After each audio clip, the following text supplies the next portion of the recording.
Hi friends, I hope you are doing well. Today we will talk about how to fix or how to solve the problem of too many requests on the application of Pokemon Go. You will go to settings. Here in this page we click on apps, default apps, app settings. In this page we search about Pokemon Go like this. Here. In this page of app info you will go to first stop and you will click OK. Here you will enter to the window of storage.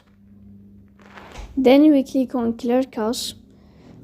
In the end you will turn off your phone and you will wait a moment to restart your phone again to fix that problem. So that's all. Don't forget to support us by a like and subscribe. See you next time and thank you for your watching and your attention.